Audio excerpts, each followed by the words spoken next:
And here it is. Best feature, dark mode. Yeah. First thing I will do is change the thing here to dark mode.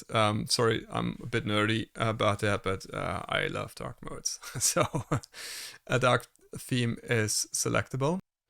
Hey guys, welcome. Today is another video about a Hyperworks update. I thought it would be best to just also go through the new changes and just see what is there, because it's a good practice to keep also track of the changelog, not just in software development, but also in engineering. Well, it's maybe, if you're using software, it's good to be up to date for the newest release, see what's changed, because, yeah, two things. One thing, you could miss out on new updates, new features, which are available, but you don't know of it, and so you're stuck in your workflow, and you're doing just usual business like you always did, but you don't take advantage of the new features. So one thing. The other thing is, you think that software is always the same, and that's not true. But you could come up with, let's just say the software developer drops a feature you are dependent on. So that means you think it's working like that, but then you have to work with the old versions. And so you're no longer on the support and stuff like that. So yeah, we will see a bunch of that in the release notes to Hyperworks 2022.1. And I will point them out, and also that you get updated on that one. But general, a tip, keep track of the changelog, because yeah, those two reasons. All right, let's jump right into it. I have the Altair Hyperworks 2022.1 up here.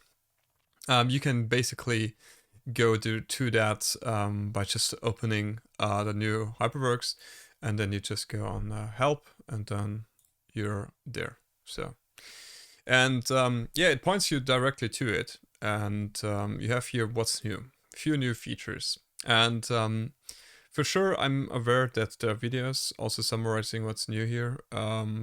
But I also think it's worth just taking a look at the original stuff here and just quickly scan through them. So, and I will just point some things out which I found interesting. But also that's more or less a blind video, because I just really quickly scanned through it. So maybe there's some new things here which I didn't come across until now. So first thing you see is that they have two releases here. So the 2022.1, which is the current release, which was released, I think, in October 2022. Yeah, and we will look at that. So, all right, we will not have the time to go through all that, but HyperMesh is a program which I use frequently. HyperView as well. Hypergraph not so much, but could also be interesting. But we will just start with the top, simulation help. Let's see what's in there. All right, so new features, accessing local help. Well, that's good. Tutorial models. All right, yeah, okay, not much in here. HyperMesh. Here it was interesting, I have to say. I first off, because yeah, it's important in this case to know that I'm currently working a lot more in software, and also try to learn new concepts. So my friend Cody and I, we have a course we're teaching professional Python, and in that course, for example, we also have the task, which I have not done yet, but the task to build an API. So I know a little bit about APIs, and I know they are damn important. So I was triggered already as I saw already changes to the API, because if you're doing a lot of scripting work, API changes could be code breaking. That means you have a script and the API changes, and your script will no longer work because the API changed. And so yeah, we will see about that. And actually that's exactly what I was seeing here. Take a look at that. HyperMesh panel APIs. HyperMesh panels are being gradually phased out with the complete removal scheduled for 2023 release. Yeah, I have mixed feelings with this. Because I know there's a large community out there which are in their daily use heavily relying on the panels, because I mean that's just part of the process. I understand both sides. Don't get me wrong. The old guys like myself already, having used HyperMesh and the software like 10 plus years or so, we got used to the panels and we have muscle memories tend to it. So new features like, for example, the bar up here, it was, I think, kind of hard for Altair to push those. On the other side, I understand Altair, or let's say more generally, the software development guys, because you're pushing for a new user interface. And, well, for sure, the panels are a user interface from back of the 80s or so. But so you have to change things, right? So you're doing that, and you decide as a company to go for example, like a ribbon style menu, like everybody does, right? So you're starting in implementing the features like that. So, and then you're ending up with having to support two different kind of feature sets, but doing the same thing more or less. So basically, just, I could be wrong on that, and I sure am, but just as a thought experiment. Let's say you have a basic core functionality of the software, like for example meshing. Now you have the meshing done in the panels right here, or let's say the command interface to the functionality. So for example, if I go to 2D and then 2D mesh, I think I'm in the wrong user menu. Sorry about that. Preferences. No. See, I have to look it up. Solver interface, OptiStruct. No, that's correct. Why is there no 2D mesh here? You see, I'm also tend to use the buttons like F12 in this case. Yeah. Man, I mean, that also could be some of the changes with the new version, right? Because as I was hitting F12, what came up was not the panel I used to have, but this new menu here, which is part of that. And I think all the functions, or I think most of the functions are here. Yeah, but I don't like that, to be honest. So that's the thing. That's perfect example. I have not planned that, but that's a perfect example. You're used to use the F12 menu like you always did. Like F12, you have your radio buttons with the size and bias, you have your QE optimize, whatever. And you're used to that. And now you have this new function here. So you would have to go to a batch measure and click your way around that. Channel 2D mesh, create. Yeah, so I think they dumped that. Maybe people get over that here in the changes. But if I go back to 2022, which I think I deinstalled, but I have 2021. Let's fire that up just for comparison. So, and don't get me wrong, I understand it completely from Altair's side. You don't want to have both ways supported because you just have one software development team and they can work on one thing more or less at a time. And if you want to have supporting both ways, you just are slower. Well, that's easy as it is, right? It is just slower. So yeah, and okay, but I think let's look again at that. Wow, this version is pretty old because I deinstalled the 2022 version, which I thought the changes were not that big, to be honest. All right, so if I go back to view panels, which should be here. So if I go to 2D, there should be a auto mesh. So now it could be that I'm completely blind, not gonna lie. All right, it is not there anymore. Here it was there. All right, okay, but yeah. So the situation, what's the situation? This panel seems to be gone. we don't have access to it anymore. The F12 key is now pointing to the functionality of the ribbon menu. And as I was explaining, I understand that completely from a software development side.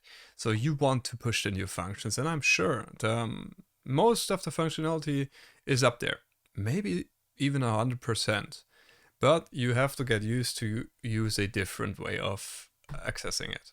If that's the only thing, which is changed, then I'm perfectly fine with it. It's just that I have to learn a new way, like to access it. But if the functionality is not the same, then it kind of gets a little hard. So for example, if I want to do a batch mesh, you have that here. But in this case, you cannot access that with an F12 click. Or is it if I multiple? No, if I just click it multiple, it's not working. Yeah. Okay, but I don't want to go into too deep into those specific details. I want to just go back to the functionalities. But pay in mind that you see the panels are being drawn away from you. Basically, that's it. The panels won't be accessible with the 2023 release. Maybe, well, if I think back how long it took to have the new layout, I think maybe even a little bit more into the future. It could be. I'm not sure. I've not talked to the guys from Altair directly if that's the plan to with 2023.1 or so, or .0. But you see that the path is clear. It's going away from the panels and it's going more to the ribbon menu style, and someday it's just ribbon and no panels anymore. And that sucks for the old guys, to be quite honest. It's they are used to do that with the panels, and well, I see it already on myself, and I consider myself to be rather flexible on that one. I am willing 100% to learn new ways, not a problem. But there will be resistance in just the older engineers, who are used to use the panels like they used to do for, I don't know, plus 10 years. So there's this chance that they will just stick with the old version. And then you have the problem that your versions would get outdated in the future, right? So and that's what's gonna happen here. So not to be too dramatic about it, it's not that kind of a big deal if the functionality is completely the same. But in my experience, some of the ribbon functionalities did not have the same functionality than the panels did, to be fair. And that could have changed now, I would suppose, or I would think maybe, I don't know, I have to check that. But yeah, so that's the path here. And it also has effects to the API directly, right? So that means if you're having scripts which trigger the API, that could be a thing, because you see here that the individual panels and sub-panels have been removed, and they will continue to remove those. So that means that you also don't have all the commands which you have now, but you would get restricted on that one. So API, I know I mocked a little bit about that.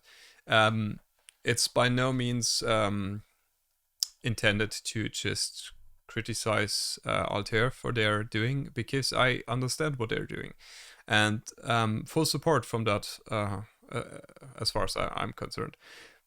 But yeah, just to lay it out. I mean, I'm sure you are an experienced user as well, and you have or have not problems with that. That's your choice.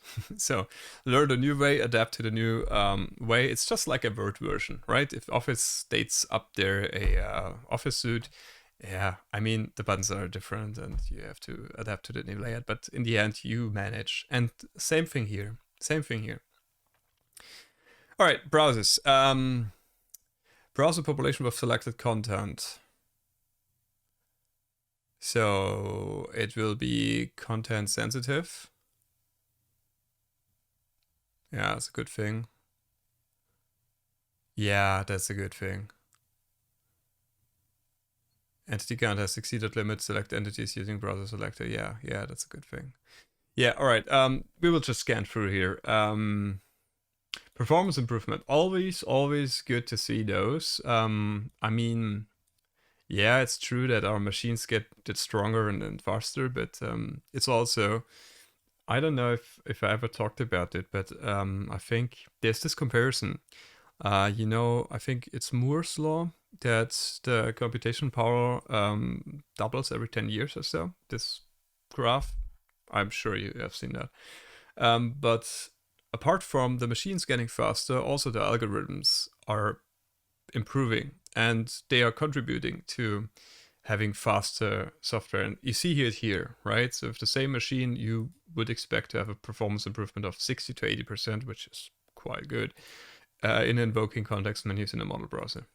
Yeah, that's great. Organizing entities and subsystems. Oh, good to see those as well. Yeah, then something with the ANSYS interface. Yeah, and then API to control browser updates. Okay, also good. A few resolved issues and known issues. Let's see if something struck my mind here. Yeah, that's all. Okay. So certification, I'm not that much into it, so I will skip that. Composites, all right. New features, injection molding ribbon. Oh, that's good. Never done something with it, but I think it's pretty interesting. Maybe also, yeah, to combine that with mold flow. So basically, as far as I understand that it's about short composite reinforced plastics and with a molding process. And the question is, how are the fibers orientated? And it's a combination of flow simulation and structural optimization, or structural simulation. Yeah, that's also good. Apply rename dialog. All right. I think that's not that big of a deal. Enhancement. All right. Yeah. API. You see how much API is referenced here? I'm not sure if that has ever been the case, but I think that's a good thing. That you, I mean, that let's be clear about that. What I think is pretty good is that Altair is directing energy to improve the accessibility of their core functionality through scripting, because I think that's a big deal and will get bigger in the future. So I think that's a good thing. All right, connectors got a few updates. All right, Faker and Exodus solver profiles. Never used Faker or Exodus. Yeah. Solids from connectors. Yeah, that's cool. I like that. I will try that for sure. PostScript normal, some improvements there. Yeah. Sub enhancement, Hyperworks enhancements. Yeah, I think we'll just skip those. Design Explorer. Yeah. To be honest, I have never really tried that out until now. Thing is, I have also a full-time job which requires my full attention, and so in that case we are doing much work in ANSYS, so I have not too much time to play around in HyperMesh as I would like to, but the Design Explorer seems interesting, to be fair. It's definitely a thing which interests me, so I will think about a video in the future about maybe a few of our tutorials. Let me know if you want to have those kind of things. So from the first look of it, it seems to me that it is a light version of the HyperStudy incorporated in HyperMesh directly. And that's a great thing. I think that's, yeah, more power to that as far as I'm concerned. I think that's cool. And yeah, it could be that this is more or less all the optimization stuff which is then packed into this design space. Because if I go here, now Design Explorer, you see here you can gauge optimize size, shape. I mean, that's more or less what used to be in Analyze Optimization. Oh my god, it's gone. Man. I'm not so sure what I think about that. to be honest. You know, I did always go to optimization and then topology, for example, and now you have to go, for example, to optimize and topology. Yes, so they're just forcing you to use the new menu, which is fine. I mean, at some point, they have to make the cuts. But you see that panels are more or less useless then, because you have just some of the functionality and not all of it. And also, just from a software side of things, to just implement all the changes from the panels going to the ribbon style menu. And to be clear, it's not the functionality itself, but more or less the accessibility of the user to the functionality. That takes time, for sure. And so right now in that release, it seems to me that some of the functionality have been transferred completely and then are removed from the panels. And some functionality is still there and transient. So in the process of transitioning from one side to the other. And that's why they are left here. I think that's the main reason. For example, control cards. Yeah. All right. But as always, I'm a big fan of the search function here. So, for example, if I want to search where the control cards are, control cards, yeah, you see that it is under analyze. So, I would wish they had a functionality to like ANSYS does, bring me to the menu, because let's see what happens if I just search for control cards. Right click doesn't work, but let's say I go to analyze control cards and it just opens the panel, right? So, but it does not take me to analyze, and then I think there should be control cards here somewhere. Maybe on templates? No. Thermal, structural. It's not there, right? Or am I blind? On the run? Yeah, run control cards. Yeah.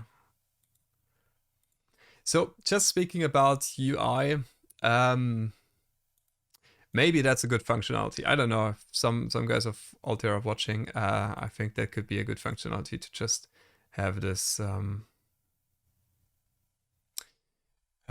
take me to the menu, because you don't want to have it every time. And yeah, on the other side, it's listed where it is, right? So in control cards, you see it's under analyze. Yeah, all right.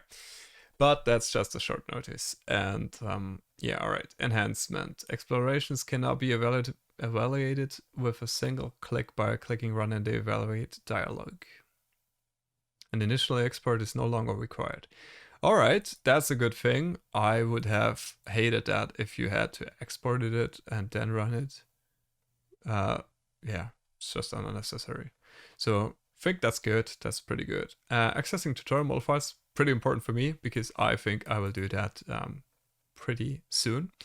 So design space. All right, new features. Okay, envelope create a profile of a body that has undergone some form of transformation or movement, and as a key tool for creating non-design primitives, so that design space can be created appropriately. All right, that's great. That's good. I have to play around with that too. So as far as I understood that, design space is an easy way to set up a voxel-based design space, non-design space thing for topology optimization, which is pretty good, because you know, the thing is, topology optimization is not that big of a high defined area. So geometry wise, it's more coarse, right? So you could just throw a step in, and then instead of meshing that with, for example, tetrahedrons, where you always had a problem that you should be 100% sure you have no growth rate, because if you have growth rates, that means the elements in the inside are much bigger than on the outside. So topology optimization doesn't make any sense, because you have the structures could not be the same diameter of the structures. Like for a beam-like structure in the middle, it would have to take the whole volume, because the elements are just much bigger. So you have to make sure in with TetsMesh that you have a non-growth parameter set. And then it was a pain in the ass sometimes, to be honest, But you could also go for voxel mesh, and voxel mesh can also approximate a geometry you push in there, and I think that's quite a cool solution. And Design Space is, as far as I understood that, exactly that. Throw in a step file, voxel mesh, also define your non-design areas where material gets removed, and that's what the Design Space feature is all about. So let's just see Design Space. Yeah, you have global, local, edit, advanced adhesives. Oh, I never tried that out. Yeah, wrap, envelope. Yeah, have to check that out as well. There's a lot on my to-do list, to be fair. All right, extensions. What is this? New design of the extension manager. That seems to be highly interesting. Yeah, so you could install extensions from a marketplace and work with that. So also for software side, you could develop a extension and then distribute it over the marketplace. That's cool. I never used that. Same thing. But I think rather than having a script exchange forum, I think the ability to just create your own tools with like a Microsoft add-in manager for Word or Excel, that's more or less the same route. I am highly supportive for that. Yeah, that's great. And here it is. Best feature, dark mode. Yeah. First thing I will do is change the thing here to dark mode. Sorry, I'm a bit nerdy about that, but I love dark modes. So a dark theme is selectable. Then beam section elastic. Okay, so you could also go for just elastic beam sections. Okay, not 100% sure what this means. Because as far as I know, it's just used to calculate inertias and stuff. So I don't know how plastic or elastic would come into play here. But that's a thing I am interested in. Because that's not the config of the beam element in this case. It has nothing to do with that. It's just a cross section. But I don't know what that means. New configuration for beam section entity elastic. I have to look into that.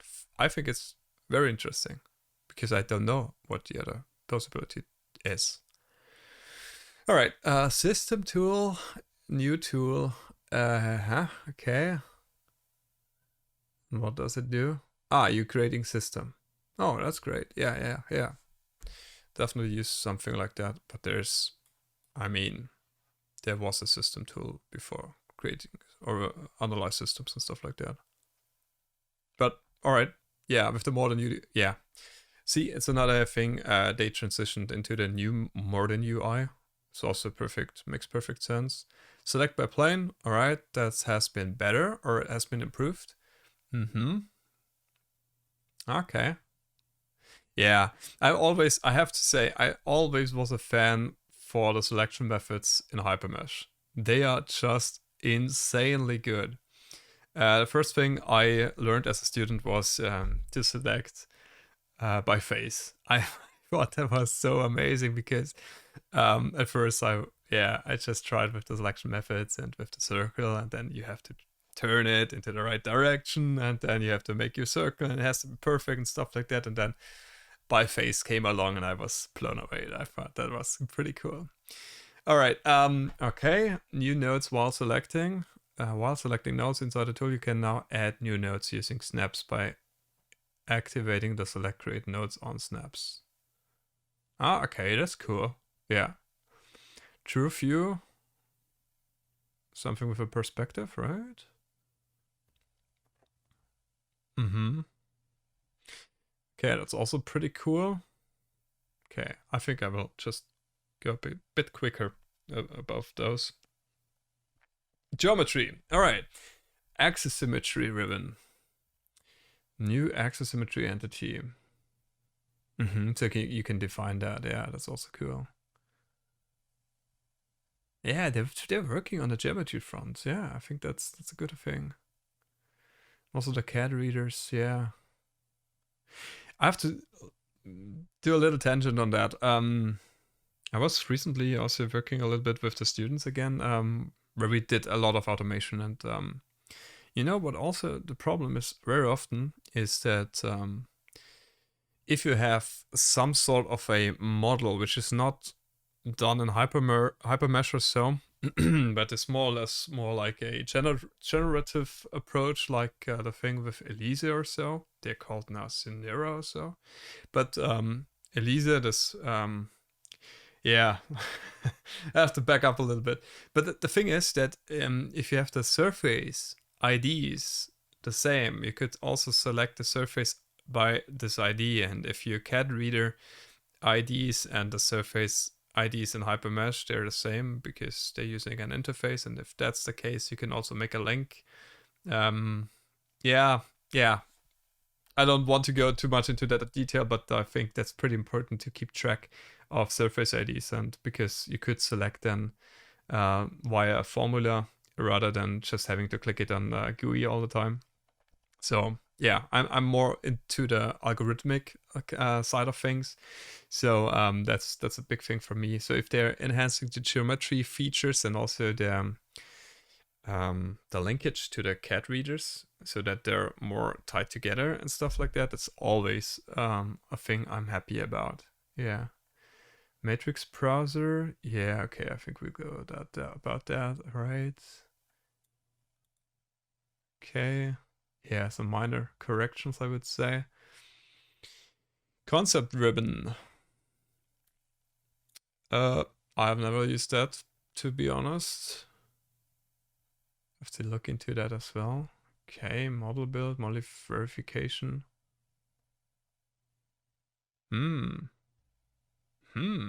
That's great. CAD and performs CAD versus CAD comparison directly on surfaces with a match percent accuracy better than CAD to FEA approach.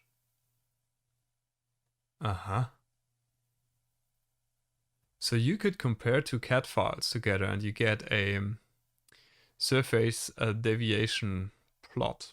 That's great. Yeah, you can make sure that where yeah, for design changes, that's a big deal, I think.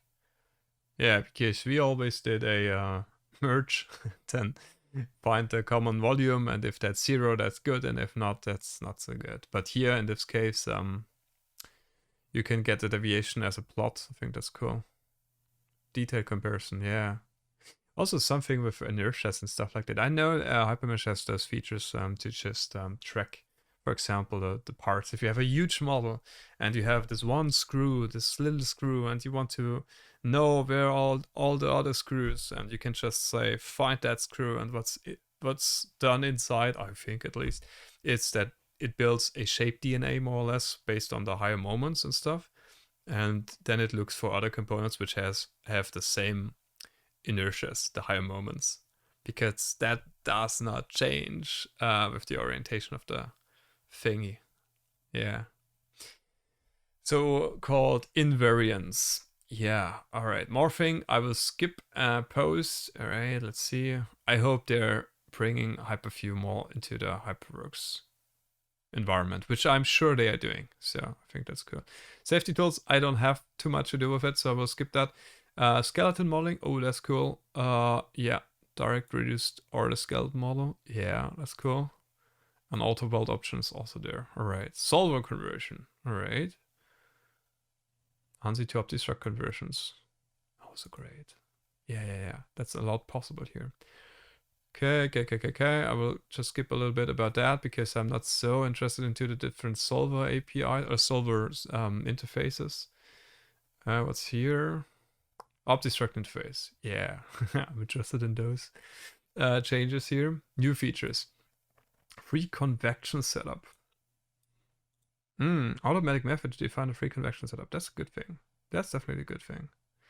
I have to do a little bit more about that in the future because I always was interested to do more like thermal stuff. Because it's after having made sure that your structure is valid from a structural point of view, a lot of times you will get asked questions about cooling and stuff like that. Is it enough for cooling your gearbox? Does it get warm? How warm does it get? What does it change for the fatigue life of the bearings and stuff like that? So thermal stuff, to be able to do that also in your simulation environment helps a ton, because you can then better estimate. All right, this many run hours, your oil will get a temperature of approximately that one, and then you have a viscosity of that one, and you can better estimate what the bearing's gonna do. So that's a good thing. Pressure penetration load to simulate fluid penetrating through the surface contact interface. All right, that's pretty advanced stuff. Never did that, to be honest. Okay, section property tool for VABS. VABS. Never have come across of that, to be honest. And PAM crash, I have nothing to do with crash, so, or well, not entirely true, but yeah. Not with Radius or Hyperworks. By the way, I did not mention that until now in this channel. But it's big news. I think it's called Open Radius, yeah. So Altair released a open source version of Radius, like Open Radius, and I want to go into that, but there's a ton to do on my side to be able to. So I don't have Linux or a Linux server here, because as far as I understood that's a Linux only thing. And it has, yeah, some setup work to do in order to be able to do that. But I think it's a pretty cool thing. I mean, you get Radius for free to check. I mean, even if you're using LS-Dyna all the time, to do a simple check run without having trouble with the licenses at all before running that in the large cluster is a huge benefit. So yeah, so I would strongly suggest that you check that out if you're in that field. All right, so we are done with the HyperMesh releases now. Release notes now. HyperView, I think there will be less release notes.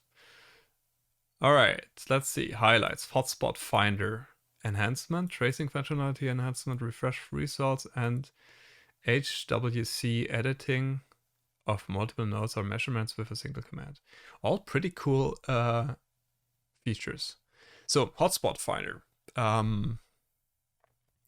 I have never used that, but I think that's a pretty cool thing.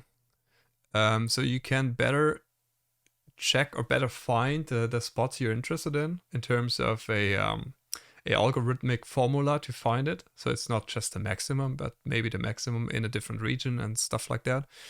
Okay. Tracing functionality updates, yeah. So you could, for example, select the steps in which to trace.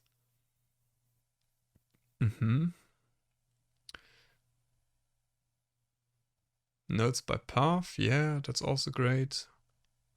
Refresh result, that's so cool. I hope it is what I think it is. The new one-click option can be used to quickly update any contour vector tensor isoplot based on the current entity displayed without having to go to panel and reselect entities. Yeah, I think that is what I think it is. So you're doing a new simulation, you got new results, but you want to have a refresh here. I'm not 100% if that's the case, but you would have to go always to the open results, load in results, go back to the contour, do all the settings once again. Sometimes I was going to just open it in a second panel and then copy the visual settings from one to the other to just not have to do it all over again. And if that's done now with a simple refresh button, I think that would be bonkers. All right, come on. No way. No way. If that's the thing I think it is, HWC, HyperWorks command language coverage, which allows you to record and playback workflows in HyperView, has been expanded to support the following features. So first of all, if that's true, that this is now possible, I'm in heaven, because I had not I've always wished for this Command TCL to also work for HyperView. You don't know how much I wish that worked, because getting the HyperView commands right is a lot more work than getting it in HyperMesh. Because in HyperMesh, you just click, and you just look into the HyperMesh command TCL file, and you will build your script and you're done.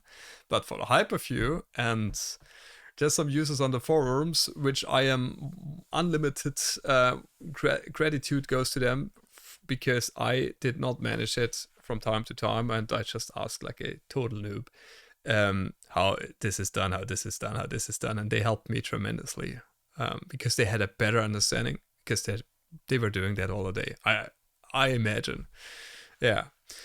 So if that's now possible, I mean, that would be bonkers. I have to try that out, definitely. All right. Okay, you can also extract solver deck data. Yeah. And you have an enhancement here, include hierarchy. Can be extracted. Yeah, that's great. Yeah, that's cool. Some new failure criteria. Multi-window option is added to the color by tool to apply the active model's color mode to all the models in the other windows. That's also cool. Category legend. Yeah, that's a little bit more detailed.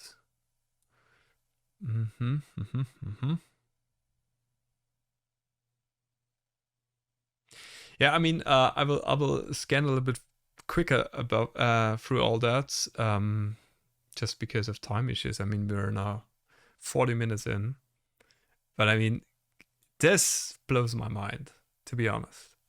It's, if that's the thing, yeah, and I think that is the thing. I mean, it's a different language. That is something I have to check for myself how to do that, but it's this HWC language, and if that works just like TCL, I mean, I don't have anything to complain about that. So that would be a crazy cool feature, and I would definitely use that. Okay, we will go through all the skips. Yeah, and then, yeah, sure. Yeah, performance-wise, that's always a problem. But also was with TCL especially. I mean, the way I explain that to myself is because you don't have proper codes analysis in Hyperworks, which just tries to look ahead and allocate memory accordingly. And that's why the performance is poor. But performance increasements are always a good thing, and they are necessary in some application points. All right, and there's some known issues. Certainly entity colors do not invert properly when capturing an image or publishing from the application doc team. Yeah, so maybe you would have to change it if you're doing your reporting stuff. Yeah, but I think that's okay. And something with the interfaces to different solvers. All right, extensions, new features. Yeah. Also, extensions are available for HyperView. To be fair, I think I haven't come across that, but I thought there were just a very limited amount of extensions available, and I did not try it out properly. To be fair, yeah. All right. Yeah. So I think that will be it will be it for this video. You see that there's a ton of more release notes, and to just go quickly through them, I would highly recommend to you if you're using the software, because you've seen me being excited about, for example, the command recording thing. I didn't notice, right? So if I just use the software from time to time, doing my standard workflows, I miss that kind of stuff. But going through the release notes will help you to stay on track. And also, I would have noticed that the panels are gone, and then I would be equally frustrated. But on the other side, you can prepare. You can prepare and see what they are doing. You see in which direction the software is flowing, and you can adapt accordingly. Because, believe it or not, you will not change or most likely will not change the course on which the software is going. And if you want to use future versions of the software, you have to adapt as best as you can to use the new functions. If you don't do that, you will be stuck on an old version, and in a future time, it would be even harder to upgrade. So more or less, it's a balance thing, in my opinion. So this is just my opinion here. It's a balance thing. You don't want to update it all the time and just go every route with it and every route back sometimes. But from time to time, rethink the workflow, see in what direction the software is going, and adapt to it as best as you can. Also, if that means that in the first days or maybe also weeks, it could be a little bit more frustrating because you used to be quicker, because you knew how to click or where to click in the panels, for example, and now you have to relearn where is this button, where is this functionality. Oh my god, this does not work. I have to find a workaround. But I would strongly suggest that you go through that pain and suffering. It will become easier in the future, and so you have some time to just also use the panels. If you just have, for example, harsh deadlines, then you have to use a method where you're comfortable with and stuff like that. But if you have time to adapt to the new process, do that. And I think that's the best way I can imagine it to go forward. Because you don't get to access the new functions if you are stuck on the old version, and there's no way that it will stay like it was. So as hard as that seems for some guys of us or girls of us who are just stuck in their own routines, which they kind of got used to, there's no way around it. And I think that's also fine. I mean, as I said, I think I can understand that from a software perspective 100%. They don't want to support both of the features all the time and just focus their work capacities to that. And that's a waste of energy. They will make a clear cut and commit to one layout or one UI, and they had made clear a long time ago that this is the case. And so we have time to adapt. And now the first, for me, very noticeable changes came around with, for example, the 2D HyperMesh. And so I have to put more work effort into it to relearn the new features. But that's a good thing.